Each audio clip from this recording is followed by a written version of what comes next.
പാലക്കാട് രൂപത 50 വർഷം തികച്ച് ജൂബിലി കൊണ്ടാടുമ്പോൾ, സുവർണ ജൂബിലി കൊണ്ടാടുമ്പോൾ എനിക്ക് പാലക്കാട് രൂപതയെക്കുറിച്ച് എന്നും തോന്നിയിട്ടുള്ള ഒരു ബൈബിൾ ഉപമയുണ്ട്. നനച്ച് അതിനെ ശുശ്രൂഷിച്ചപ്പോൾ അത് വളർന്നു വലുതായി, അതിന് ശിഖരങ്ങളായി, അത് ശാഖോപശാഖകളായി, ധാരാളം പറവകൾ അതിൽ കൂടുകൂട്ടി. 50 വർഷം പൂർത്തിയാക്കിയ സിറോ മലബാർ സഭയിലെ ഏറ്റവും കുലീനമായ, ഏറ്റവും പാരമ്പര്യം കാത്തുസൂക്ഷിക്കുന്ന ഒരു നല്ല രൂപതയാണ് പാലക്കാട് രൂപത.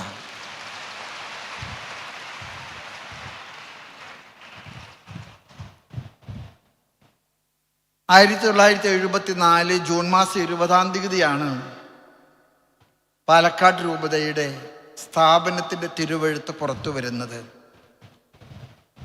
തൃശ്ശൂർ രൂപതയിൽ നിന്നാണ് പാലക്കാട് രൂപതയെ തിരിച്ചത്. ഞാനിവിടെ അഭിമന്യനായ കുണ്ടുകുളം പിതാവിനെ ഓർമ്മിക്കാൻ ആഗ്രഹിക്കുകയാണ്. കുണ്ടുകുളം പിതാവ് ഐതിഹാസികമായിട്ട് എടുത്ത 2 തീരുമാനങ്ങളാണ് 974 പാലക്കാട് രൂപത സ്ഥാപിക്കാൻ തീരുമാനിച്ചത്.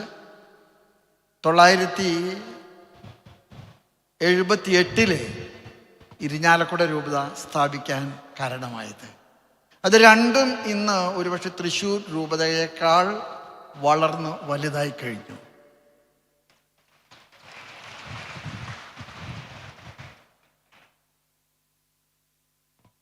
ഈ കടുകുമണിയെ നനയ്ക്കാനായിട്ട് ആദ്യം ദൈവം നിയോഗിച്ചത് ഇരുമ്പം പിതാവിനെയാണ്.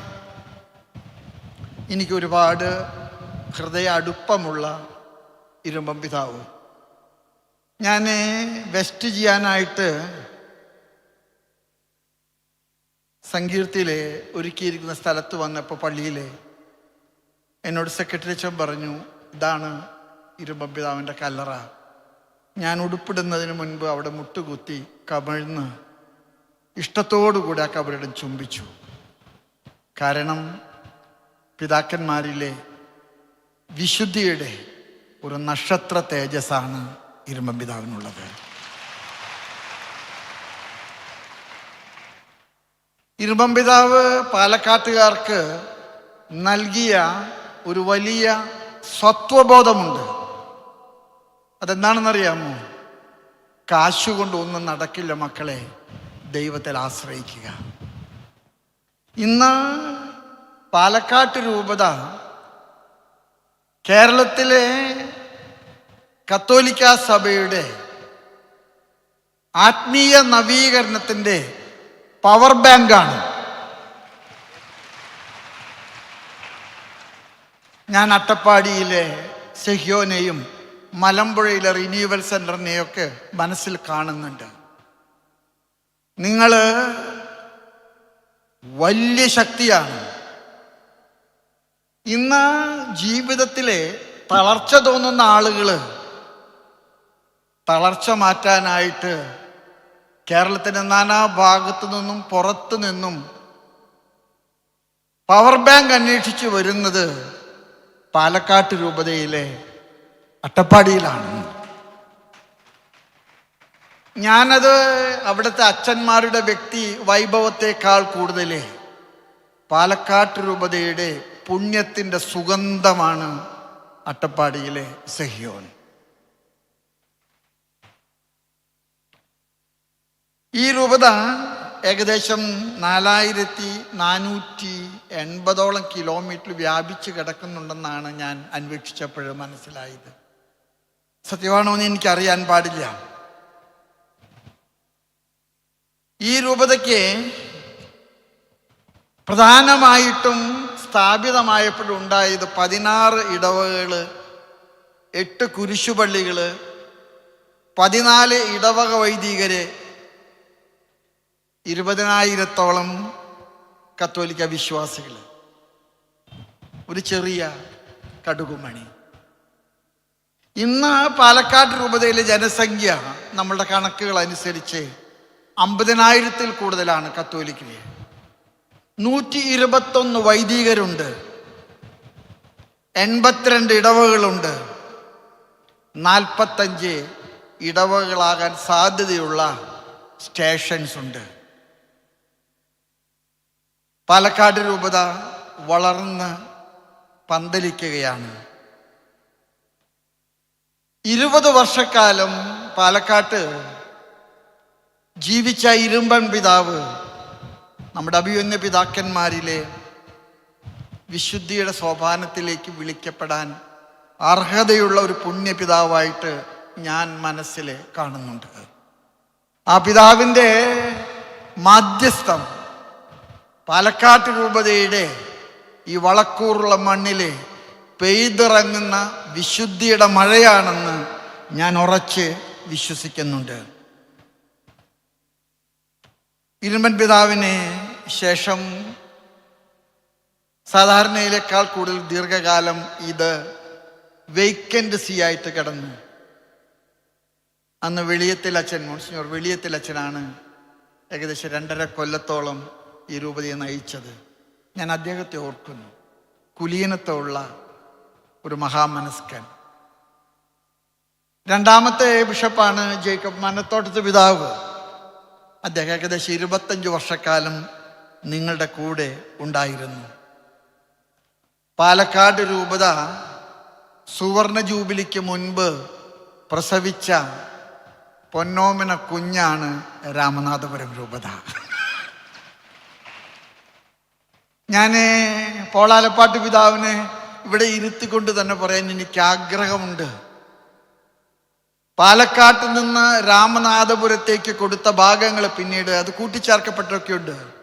ഉഴുത് മറിച്ച് പാലക്കാട്ടത്തെ വൈദികരെ വിത്തെറിഞ്ഞ് വളമിട്ട് നനച്ച് പറുദീസയാക്കിയ ഒരു മേഖലയാണ് ഇന്നത്തെ രാമനാഥപുരം രൂപത. ഒരിക്കലും മറക്കാൻ പറ്റുകയില്ല. രാമനാഥപുരം രൂപത ഇന്ന് കാണുമ്പോൾ നമുക്ക് അത്ഭുതം തോന്നും. ആലപ്പാട്ട് പിതാവ് അതിനെ വളർത്താൻ കഠിനാധ്വാനം ചെയ്തുകൊണ്ടിരിക്കുന്നുണ്ട്.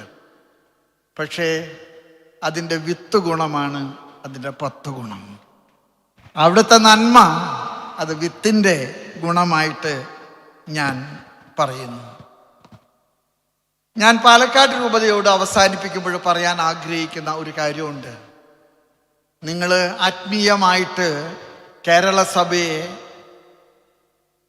ശക്തിപ്പെടുത്തുന്ന പവർ ബാങ്കാണ്. നിങ്ങളുടെ ആളുകൾ സാധാരണക്കാരും നല്ലൊരു ശതമാനം കർഷകരും സാധുക്കളുമാണ്. പക്ഷെ അവർക്കൊരു പ്രത്യേകതയുണ്ട്. അവരുടെ വിശ്വാസത്തിന് വേണ്ടി അവർ എന്ത് ത്യാഗവും ചെയ്യും. വിശ്വാസം കാത്തു സൂക്ഷിക്കുന്നതിൽ അവരെന്നും വളരെ വളരെ മുന്നോട്ട് പോയിട്ടുണ്ട്. നമ്മൾ ചിലപ്പോഴൊക്കെ ഈ പെട്രോൾ പങ്കിൽ വണ്ടിക്ക് ഡീസൽ അടിക്കാൻ ചെല്ലുമ്പോൾ അവിടെ എഴുതി വെക്കുന്ന ഒരു പരസ്യം കണ്ടിട്ടുണ്ട്. അത് വളരെ സത്യമാണ്. ഇവിടുത്തെ പമ്പ് എക്സ്ട്രാ മൈല് കിട്ടുന്ന പമ്പാണ്. സിറോ മലബാർ സഭയിലെ എക്സ്ട്രാ മൈൽ കൊടുക്കുന്ന ഒരു ദൈവജനത്തിൻ്റെ വലിയ കൂട്ടായ്മയാണ് പാലക്കാട്ട് രൂപത. നിങ്ങളുടെ സന്യസ്തരും നിങ്ങളും അൽമായരും വൈദികരും അൽമായരൊക്കെ ചേർന്ന് നടത്തുന്ന താളം തെറ്റാത്ത പിച്ചു പോകാത്ത ഒരു സ്വർഗീയ ലാഹാലാഹ സ്വസ്ത്രഗീതമാണ് പാലക്കാട്ട് രൂപത എന്ന് അഭിമാനത്തോടുകൂടെ ഞാൻ നിങ്ങളോട് പറയുകട്ടെ. നിങ്ങൾക്ക് ഇനിയും ഒരുപാട് ദൈവാനുഗ്രഹം ഉണ്ടാകണം. എനിക്ക് നിങ്ങളൊരു നിർദ്ദേശമുണ്ട്. നിങ്ങൾ പഞ്ചാബിലേക്ക് പോയിട്ടുണ്ട്. പഞ്ചാബിലെ നിങ്ങൾ കഠിനമായിട്ട് അധ്വാനിക്കുന്നുണ്ട്. 5ഓളം അച്ഛന്മാർ പാലക്കാട് നിന്ന് പഞ്ചാബിലേക്ക് പോയിട്ടുണ്ട്. ഞാൻ നിങ്ങളോട് പറയാൻ ആഗ്രഹിക്കുന്നു, സീറോ മലബാർ സഭയ്ക്ക് ഇന്ത്യ മുഴുവനും ഇന്ന് അതിർത്തികൾ വ്യാപിച്ചു. ഗൾഫിലേക്ക് പോകാൻ സീറോ മലബാർ സഭ ഒരുങ്ങിക്കൊണ്ടിരിക്കുകയാണ്. ഞാൻ മാർപ്പാപ്പയെ കണ്ടപ്പോഴും മാർപ്പാപ്പ എന്നോട് പറഞ്ഞു, the next horizon of your growth shall be your missionary work. അതുകൊണ്ട് പാലക്കാട്ട് രൂപത ഈ ജൂബിലിയുടെ ഓർമ്മയ്ക്കായിട്ട് കൂടുതൽ കാലം പ്രേക്ഷിത പ്രവർത്തനങ്ങളിലേക്ക് യാത്ര ചെയ്യുന്ന ഒരു രൂപതയായിട്ട് തീരാൻ ദൈവം ഇടവരുത്തട്ടെ എന്ന് ഞാൻ പ്രാർത്ഥിക്കുന്നു.